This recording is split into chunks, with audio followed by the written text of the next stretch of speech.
your energy more efficient when you're cycling. This is going to involve some science, because I know some stuff about science and how to make your energy more efficient. And yeah, let's get on with it. So first way, you need to have your legs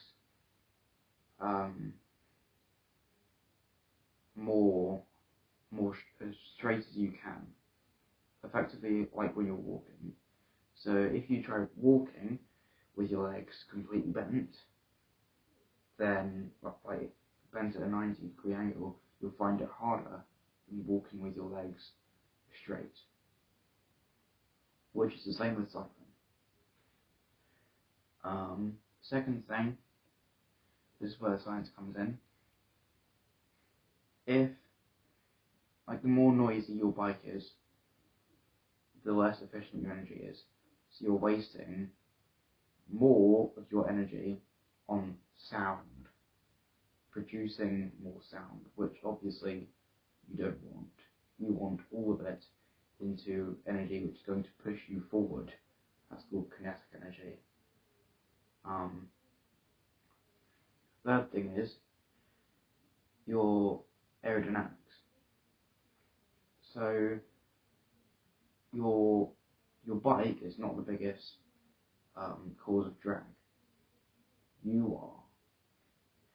If you're more upright, you have more drag.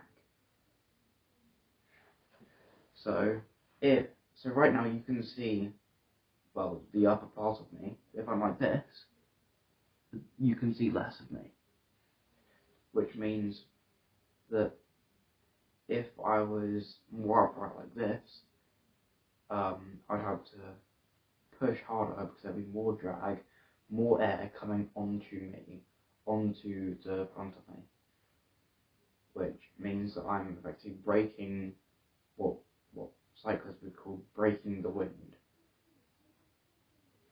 And the less wind you have to break, the better. Which is obviously why you would like cycling with the wind rather than into the wind. If you have a decent amount of wind like I had today, 25 mile per hour winds, cycling with it, I loved it. As soon as I started cycling with it, I wanted to continue like that forever. But I knew that I had to turn around at some point and come back into the wind, which is when aerodynamics is key.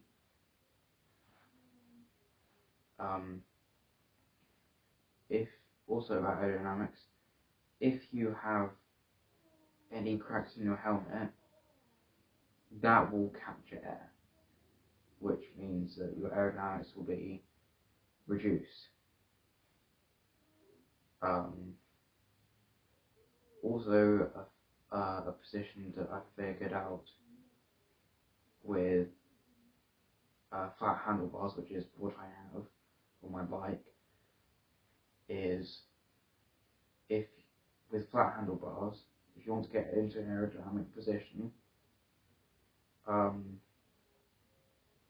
obviously going like this is not comfortable, which is why I drop handlebars. That is a lot more comfortable than that, because your wrist will naturally go into that position. Enough with the drop flat handlebars thing. Flat handlebars are not great for aerodynamics. But if you can effectively go into a position which is simulating you being on aero bars, which involves you having your elbows on the handlebars, like sort of just in between your wrist and your elbow on the handlebars, like that, or even, well, like that, you can just relax your hands like that. And at that point, you can get down real low and reduce the drag. So allow the air to go over you rather than onto you.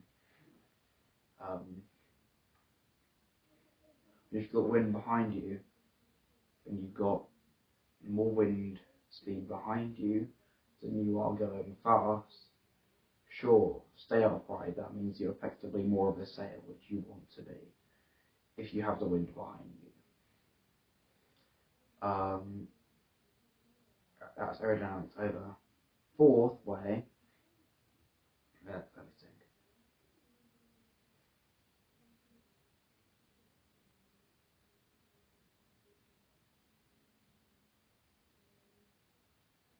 Oh yes, this doesn't make your energy more efficient necessarily, but it makes it nicer to go faster, more like a comfy saddle. If you have a hard saddle that's small, that isn't going to be that comfortable. I mean, if you find that comfortable, sure, but I don't. I have, I would say, a nice range saddle, which is soft, squishy, leather as well, so it's waterproof, so I can leave my bike out in the rain, but as long as it doesn't rust, which it will if I leave it out for days.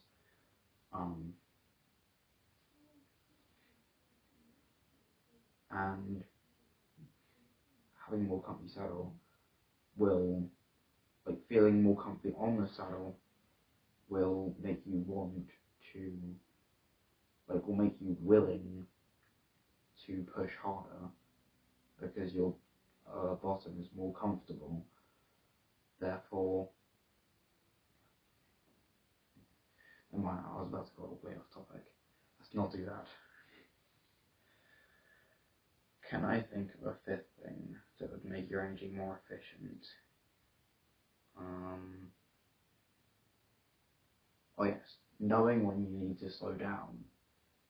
Obviously, if a car comes out of nowhere, then you need to stop all of a sudden to not hit it. That's not avoidable. Another way, well, the way to know when you're going to need to slow down is to be very much aware of the 400-500 meters ahead of you if you can see that far, which you should be able to unless you're in some sort of forest or very curvy road. Because the less you have to pedal, obviously, the nicer, because that's the less you have to push. On the exception of e-bikes, personally I don't like e-bikes because I call them cheating, because they give you an extra energy, which makes you not have to push as hard, but then you have to recharge the battery.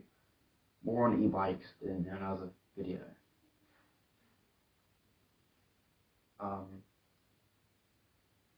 Yeah, so obviously, going back to the wind sail thing with aerodynamics, this links in with not having to have an e-bike. If you always have the wind behind you, which is never going to happen, then it effectively does what an e-bike does, which is give you more energy. If the wind is effectively pushing you, then it will make it a lot easier, which is the wind having a lot more push energy, like forward energy, gives you more forward energy, which allows you to put less energy in to the movement. Basically, kinetic energy coming into you allows you to use less of your energy, which makes it easier for you, which is nice. That's why I like having the wind behind me, because it effectively simulates me behind. But that's not cheating, because you're using the environment. You're not using something that's not the environment. You're using something that's natural, which is good.